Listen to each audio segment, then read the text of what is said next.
Pagi di kawasan kota tua Hanoi masih terasa dingin.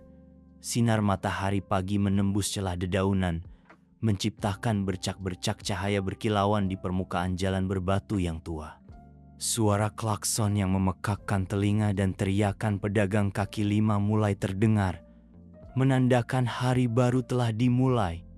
Di tengah keramaian itu, sesosok tubuh kecil perlahan bergerak di trotoar yang tidak rata, menarik perhatian beberapa pejalan kaki. Itu adalah seorang lelaki tua, usianya sekitar 70 tahun. Tubuhnya kurus, punggungnya sedikit bungkuk, wajahnya keriput dimakan waktu. Dia mengenakan satu set pakaian usang tapi bersih, sandal jepit yang sudah aus, dan di tangannya memegang tas kain coklat yang pudar. Langkah kakinya pelan tapi mantap. Matanya yang tajam mengamati sekeliling, seperti sedang mencari sesuatu. Lelaki tua itu berhenti di depan sebuah toko perhiasan emas, perak, dan batu mulia. Matanya menyipit menatap papan nama yang berkilauan. Itu adalah toko emas Fukui, salah satu toko paling terkenal dan tertua di kawasan itu. Dia berdiri di sana sejenak, seperti sedang mempertimbangkan, lalu akhirnya memutuskan untuk masuk. Bel pintu berdenting ketika dia mendorong pintu kaca yang berat. Di dalam, lampu kuning terang menyinari lemari kaca yang penuh dengan perhiasan yang berkilauan. Aroma parfum mahal tercium di udara, bercampur dengan bau logam mulia. Beberapa pelanggan berpakaian mewah sedang asyik mengagumi barang-barang di lemari kaca, sementara petugas penjualan dengan ramah memberikan saran. Kemunculan lelaki tua itu membuat beberapa pasang mata tertuju ke arah pintu. Seorang petugas wanita muda, berpakaian rapi dengan seragam toko, melangkah maju untuk menyambut dengan senyum sopan, namun tidak dapat menyembunyikan rasa terkejutnya. "Selamat pagi, Pak. Ada yang bisa saya bantu?" tanya gadis itu dengan suara lembut. Lelaki tua itu mengangguk pelan, matanya masih mengamati sekeliling toko. "Nona, saya ingin membeli emas." Gadis itu sedikit ragu, melirik pakaian usang lelaki tua itu. "Baik, Pak. Jenis apa yang ingin Bapak lihat? Kami memiliki banyak model cincin, kalung." "Saya ingin membeli emas batangan." Lelaki tua itu memotong, suaranya lembut tapi tegas. Gadis muda itu tampak terkejut, tetapi tetap menjaga sikap profesionalnya. Lelaki tua itu terdiam sejenak, seperti sedang menghitung dalam hati. "Tolong tunjukkan harga emas hari ini." Gadis itu mengantarnya ke papan harga elektronik di dinding. Lelaki tua itu memperhatikan dengan seksama angka-angka yang berkedip, mengangguk-angguk. "Saya akan membeli 100 tile." Kata-kata lelaki tua itu membuat gadis itu terkejut, hampir tidak percaya dengan apa yang didengarnya. "Bapak bilang 100 tile." Lelaki tua itu mengangguk, ekspresinya tenang. "Benar, 100 tile." Gadis itu kebingungan, tidak tahu harus bereaksi seperti apa. Jumlah uang untuk membeli 100 tile emas adalah angka yang sangat besar, jauh melampaui transaksi biasa di toko. Dia melirik manajer toko yang berdiri di dekat situ, seperti meminta bantuan. Manajer, seorang pria parubaya dengan penampilan serius, segera mendekat. "Ada apa?" tanyanya, matanya beralih antara gadis itu dan lelaki tua itu. Petugas wanita itu berbisik pelan. "Pak tua ini ingin membeli 100 tael emas." Mata manajer membelalak. Dia menatap lelaki tua itu dari ujung kepala sampai ujung kaki. Rasa curiga terlihat jelas. "Bapak ingin membeli 100 tael emas? Bapak yakin?" Lelaki tua itu mengangguk, ekspresinya tetap tenang. "Saya yakin. Saya sudah memperhitungkannya dengan matang." Manajer mengerutkan kening. berusaha menjaga suaranya tetap sopan, tetapi tidak dapat menyembunyikan keraguannya. Maaf Pak, 100 style emas adalah jumlah yang sangat besar. Apakah Bapak punya cukup uang? Lelaki tua itu tersenyum ramah, tidak tersinggung dengan pertanyaan blak-blakan itu. Perlahan dia membuka tas kainnya, mengeluarkan setumpuk dokumen. Ini buku tabungan saya. Saya rasa jumlah uang di sini cukup untuk membeli 100 style emas. Manajer mengambil setumpuk dokumen itu. Matanya membelalak saat membaca angka-angka di atasnya. Dia menelan ludah, berusaha tetap tenang. Ya memang, cukup. Tapi Pak, kenapa Bapak ingin membeli emas sebanyak ini? Lelaki tua itu melihat sekeliling toko. Matanya berhenti di sebuah foto keluarga yang tergantung di dinding. Saya punya alasan sendiri. Anda cukup menjualnya kepada saya saja. Manajer mengangguk, masih sedikit terkejut. Baik Pak, kami akan segera menyiapkannya. Silakan duduk dan tunggu sebentar. Sementara staf toko sibuk menyiapkan emas dalam jumlah besar, lelaki tua itu duduk di kursi dekat jendela. Matanya menatap jalanan yang ramai di luar. Dia tampak tenggelam dalam pikirannya, tidak memperhatikan tatapan penasaran dan bisik-bisik di sekitarnya. Toko emas tiba-tiba menjadi lebih ramai dari biasanya. Berita tentang seorang lelaki tua yang membeli emas dalam jumlah besar dengan cepat menyebar. Pelanggan dan staf tidak dapat menyembunyikan rasa penasaran mereka, terus-menerus melirik ke arah lelaki tua itu. Setelah hampir 1 jam menunggu, manajer mendekati lelaki tua itu, diikuti oleh 2 petugas keamanan yang membawa koper logam. Maaf Pak, kami telah menyiapkan 100 style emas sesuai permintaan Bapak. Silakan diperiksa. Lelaki tua itu perlahan berdiri, mendekati koper. Dia dengan hati-hati memeriksa setiap batang emas, menimbangnya dengan teliti, membuat semua orang di sekitarnya semakin penasaran dengan identitasnya. Setelah selesai memeriksa, lelaki tua itu mengangguk puas. Bagus, saya akan mengambil semuanya. Manajer menghela napas lega. Baik Pak, kami akan segera menyelesaikan prosedurnya. Tapi, apakah Bapak perlu bantuan kami untuk membawanya? Emas ini cukup berat. Lelaki tua itu menggelengkan kepala, tersenyum. Tidak perlu, saya bisa sendiri. Setelah semua prosedur selesai, lelaki tua itu mengambil koper, berjalan keluar dari toko, meninggalkan tatapan heran dan penasaran di belakangnya. Dia bergabung dengan kerumunan orang di jalan. Langkahnya masih lambat tapi mantap, membawa rahasia tentang emas dalam jumlah besar yang baru saja dibelinya. Berita tentang lelaki tua yang membeli emas dengan cepat menyebar ke seluruh pelosok.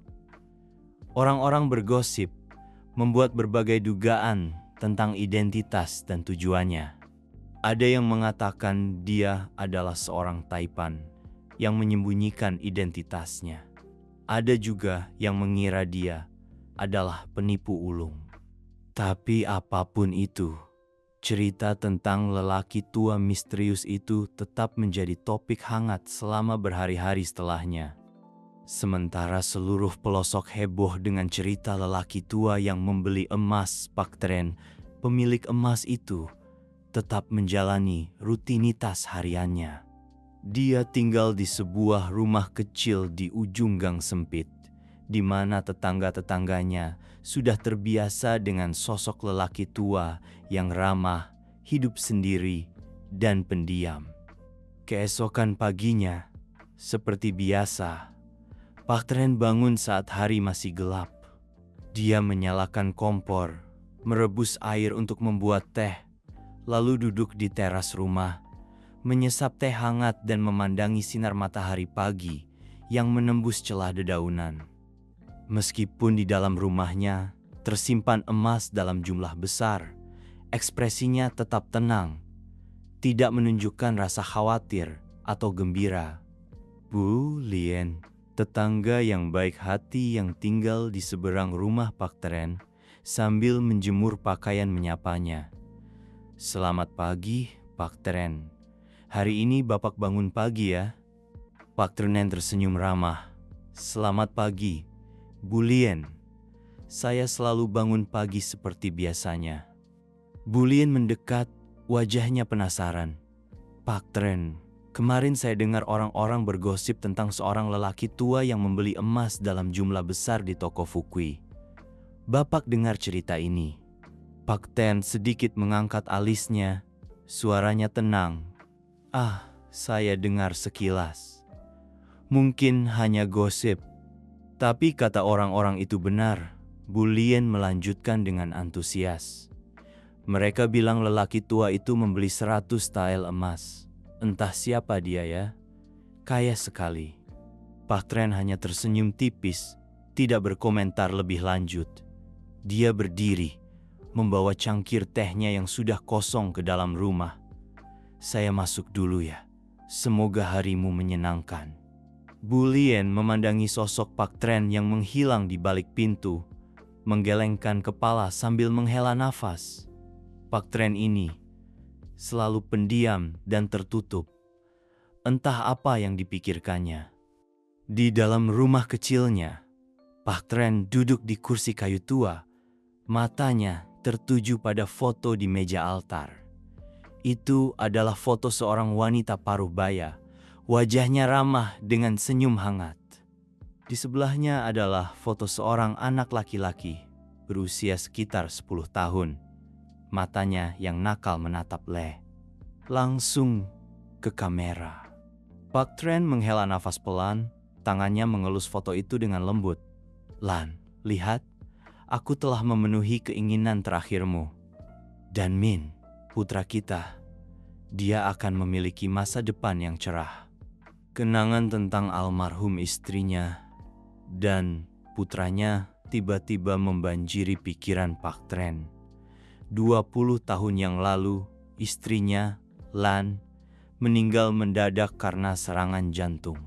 Sebelum meninggal, dia berpesan kepada Pak Tren untuk menjaga Ming, putra tunggal mereka, agar memiliki masa depan yang baik. Saat itu, Min baru berusia 10 tahun, masih terlalu kecil untuk memahami sepenuhnya rasa sakit kehilangan seorang ibu. Setelah istrinya meninggal, Pak Tren mencurahkan seluruh perhatiannya untuk membesarkan Ming. Dia melakukan berbagai pekerjaan, mulai dari satpam, petugas kebersihan hingga pedagang kaki lima, hanya agar putranya memiliki cukup uang untuk makan dan sekolah. Uang yang dihematnya, dia tabung, dengan harapan suatu hari nanti akan digunakan untuk memenuhi keinginan istrinya. Ming tumbuh menjadi pemuda yang cerdas dan berbakti. Dia diterima di universitas bergengsi di luar negeri. Tetapi keluarganya tidak mampu membiayai kuliahnya di luar negeri. Pak Tren harus menahan hatinya, meminta putranya untuk tetap belajar di dalam negeri. Sekarang, Minte, Ella, berusia 30 tahun, memiliki pekerjaan tetap di sebuah perusahaan asing di Hanoi. Dia sering mengunjungi ayahnya, tetapi Pak Tren tetap merahasiakan tabungannya selama ini. Pak Tren berdiri, berjalan menuju lemari pakaian tua di sudut kamar. Dia dengan hati-hati membuka kuncinya, mengeluarkan koper berisi emas. Dia perlahan membuka koper itu. Cahaya emas yang berkilauan terpantul di wajah tuanya. Ini akan menjadi hadiah terakhir dari ayah dan ibumu, Min, gumamnya. Kau akan memiliki kesempatan untuk mewujudkan impianmu. Tepat pada saat itu, bel telepon berdering, menarik Pak Tren keluar dari lamunannya. Dia buru-buru menutup koper, menyimpannya kembali ke dalam lemari sebelum mengangkat telepon. Halo, Ayah. Suara Min terdengar dari ujung telepon. Oh Min, apa kabar? Tanya Pak Tren. Suaranya penuh kasih sayang. Baik ayah. Bagaimana kabar ayah? Aku menelepon untuk memberitahu bahwa akhir pekan ini aku akan pulang mengunjungi ayah. Pak Tren tersenyum. Ayah baik-baik saja. Bagus, ayah sedang menunggumu. Ngomong-ngomong, ayah. Min melanjutkan dengan ragu. Ada yang ingin aku bicarakan dengan ayah. Ada apa? Aku baru saja menerima beasiswa untuk belajar di Amerika, ayah. Mereka akan menanggung semua biaya kuliah, tapi aku masih membutuhkan sejumlah uang untuk biaya hidup. Pak Tren terdiam sejenak. Emosinya meluap di dalam hatinya. Inilah kesempatan yang telah lama dia tunggu-tunggu. Ayah. Min memanggil dengan cemas ketika melihat ayahnya terdiam terlalu lama. Ayah dengar, kata Pak Tren berusaha menyembunyikan emosinya dalam suaranya. Ini masalah penting. Saat kau pulang nanti, kita bicarakan lebih lanjut. Ya, baik ayah. Aku juga khawatir tentang uang itu. Aku tidak ingin merepotkan ayah. Jangan khawatir, Pak Tren memotong. Semuanya akan baik-baik saja. Ayah yakin kau akan sukses. Setelah menutup telepon, Pak Tren duduk di kursi. Hatinya penuh haru. Dia menatap meja altar, tersenyum pada foto istrinya. Lihat, Lan, keinginanmu akan segera terwujud. Putra kita akan memiliki kesempatan terbaik untuk berkembang. Hari-hari berikutnya, Pak Tren sibuk mempersiapkan kunjungan Ming. Dia membersihkan rumah, memasak makanan kesukaan putranya. Namun, yang paling membuatnya khawatir adalah bagaimana menjelaskan tentang emas itu. Akhirnya, hari kepulangan Ming tiba. Dia muncul di depan pintu rumah pada suatu sore di akhir pekan. Masih dengan rambut hitamnya yang berkilau dan senyum cerahnya seperti dulu. Ayah. Min memeluk Pak Tren erat. Aku sangat merindukan ayah. Pak Tren menepuk punggung putranya dengan lembut, hatinya penuh kebanggaan. Ayah juga merindukanmu, Ming. Masuklah. Ayah dan anak itu duduk di meja makan, di mana Pak Tren telah menyiapkan makanan favorit Ming. Mereka mengobrol tentang pekerjaan, kehidupan, dan kenangan masa lalu. Suasana hangat dan penuh kasih sayang. Setelah makan, Min berkata dengan ragu, Ayah, tentang beasiswa yang kubicarakan di telepon. Pak Tren mengangguk berdiri. Ayah tahu. Tunggu sebentar. Dia pergi ke kamar. Kembali dengan koper berisi emas. Ming menatap ayahnya dengan heran. Tidak mengerti apa yang sedang terjadi. Kau tahu, Pak Tren mulai berbicara. Suaranya rendah dan hangat. Sebelum ibumu meninggal, dia punya satu keinginan terakhir. Dia ingin kau memiliki masa depan terbaik. Perlahan dia membuka koper. Kilauan emas membuat Ming terkejut. Selama 20 tahun, ayah bekerja dan menabung. Baru-baru ini, ayah menukar semua tabungan ayah menjadi emas. Ini akan menjadi modal bagimu untuk belajar di luar negeri, mengejar impianmu. Ming duduk diam, matanya berkaca-kaca menatap ayahnya. Dia tidak menyangka bahwa ayahnya yang tua dan lemah dapat melakukan hal yang luar biasa seperti itu. Ayah, kenapa ayah? Ming terisak. Pak Tren tersenyum ramah. Karena kau adalah segalanya bagi ayah dan ibu, Min. Kita tidak kaya, Tapi ayah dan ibu selalu ingin memberikan yang terbaik untukmu. Ming menangis, memeluk ayahnya erat-erat. Terima kasih, ayah. Tapi aku tidak bisa menerima emas ini. Jumlahnya terlalu besar. Pak Tren mengusap kepala putranya. Ini adalah cinta ayah dan ibu untukmu. Terimalah dan gunakan untuk membangun masa depanmu. Itulah cara terbaik untuk membalas budi ayah dan ibu. Ayah dan anak itu berpelukan. Air mata mengalir di pipi mereka. Itu adalah momen yang penuh haru, di mana cinta dan pengorbanan orang tua ditunjukkan dengan cara yang paling sempurna. Beberapa minggu kemudian, Min berangkat untuk belajar di luar negeri dengan emas yang diberikan Pak Tren. Dia berjanji akan belajar dengan giat, bekerja keras agar tidak mengecewakan orang tuanya. Pak Tren kembali ke kehidupan sehari-harinya yang sederhana. Setiap pagi, dia masih duduk di teras rumah, menyesap teh dan mengobrol dengan tetangga. Tidak ada yang tahu bahwa dia adalah lelaki tua misterius yang membeli emas dalam jumlah besar itu. Dan tidak ada yang tahu kisah mengharukan di balik tindakannya. Terkadang, ketika melihat meja altar istrinya, Pak Tren tersenyum. Lan, lihat, keinginanmu telah menjadi kenyataan. Putra kita akan memiliki masa depan yang cerah. Kisah lelaki tua yang membeli emas perlahan mereda di lingkungan itu. Tetapi maknanya tetap hidup. Itu adalah kisah tentang cinta kasih orang tua yang tak terbatas untuk anak-anak mereka.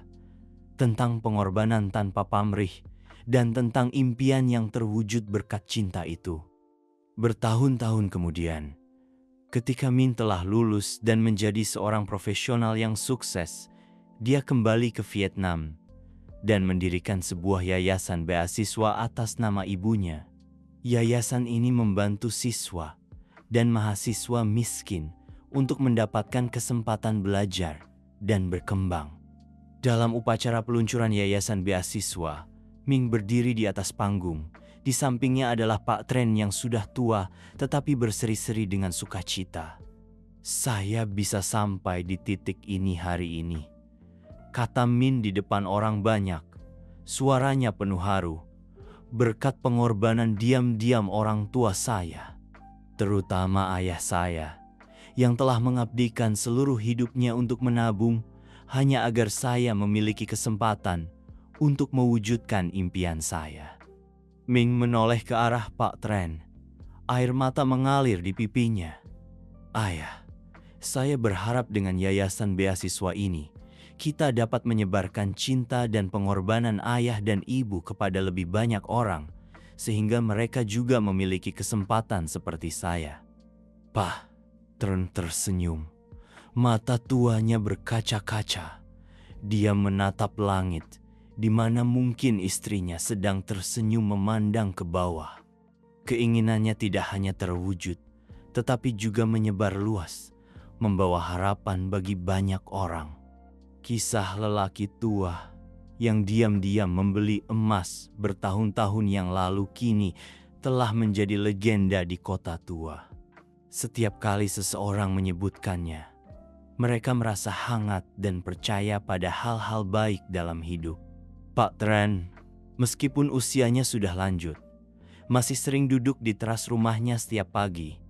Dia melihat anak-anak di lingkungan itu pergi ke sekolah. Orang-orang muda bergegas ke kantor, dan para lansia berjalan-jalan santai. Hatinya dipenuhi dengan kegembiraan dan kepuasan.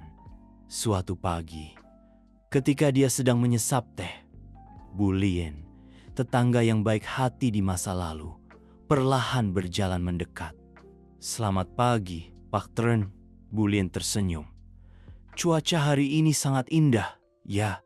Pak Tren mengangguk, mempersilakan Bu Lien duduk di kursi di sebelahnya. Ya, Bu Lien, setiap hari adalah anugerah. Bu Lien menatap Pak Tren, matanya penuh kekaguman. Pak Tren, saya masih ingat cerita tentang lelaki tua yang membeli emas bertahun-tahun yang lalu. Siapa sangka itu ternyata Bapak. Pak Tren tersenyum ramah.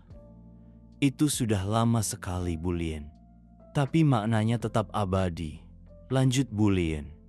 Ming, putra Bapak, telah melakukan banyak hal baik. Yayasan beasiswanya telah membantu begitu banyak siswa dan mahasiswa miskin. Pak Tren mengangguk. Tatapannya jauh. Itulah yang selalu istri saya dan saya inginkan.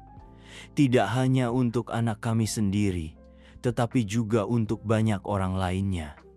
Bu Lien terdiam sejenak, lalu bertanya dengan lembut, apakah Bapak pernah menyesali keputusan itu tentang menghabiskan semua tabungan Bapak untuk membeli emas bagi Min? Pak Tren menggelengkan kepala, senyumnya tetap mengembang di bibirnya. Tidak pernah, Bu Lien. Ketika kita memberi dengan sepenuh hati, kita tidak akan pernah merasa kehilangan. Sebaliknya, kita akan merasa hidup kita lebih bermakna. Bu Lien mengangguk, matanya berkaca-kaca. Pak Tren, Bapak benar-benar teladan bagi kami semua. Tepat pada saat itu, sebuah mobil mewah berhenti di depan gerbang rumah Pak Tren. Ming keluar, membawa seikat bunga segar. Ayah, Min memanggil dengan keras. Senyum cerahnya mengembang di bibirnya. Pak Tren berdiri, menyambut putranya dengan tangan terbuka. Min memeluk ayahnya erat-erat, memberinya seikat bunga yang indah. Kau pulang mengunjungi ayah? Tanya Pak Tren. Suaranya penuh kasih sayang. Ming mengangguk. Ya, aku punya kabar baik untuk ayah. Pak Tren dan Bu Lien menatap Ming dengan penuh harap. Ming menarik napas dalam-dalam, lalu berkata, yayasan beasiswa kita baru saja mendapat sponsor dari sebuah perusahaan besar. Mereka akan memperluas model ini ke seluruh negeri. Artinya, akan ada ribuan siswa dan mahasiswa yang mendapatkan manfaat dari yayasan beasiswa ini, ayah. Pak Tren terdiam, emosinya meluap. Dia menatap langit, air mata mengalir di pipinya. Lan, dengar, impian kita telah menyebar lebih luas dari yang kita bayangkan. Ming memeluk ayahnya, juga tidak dapat menahan air matanya. Semua ini berkat ayah, berkat pengorbanan ayah dan ibu. Bu Lien berdiri di samping mereka. Diam-diam menyeka air matanya. Dia melihat ayah dan anak itu berpelukan, merasakan cinta dan kehangatan yang menyebar di udara. Kisah lelaki tua yang diam-diam membeli emas bertahun-tahun yang lalu kini telah menjadi simbol cinta dan pengorbanan. Kisah ini tidak hanya mengubah hidup seseorang, tetapi juga menciptakan gelombang kebaikan. Menyebar ke seluruh negeri.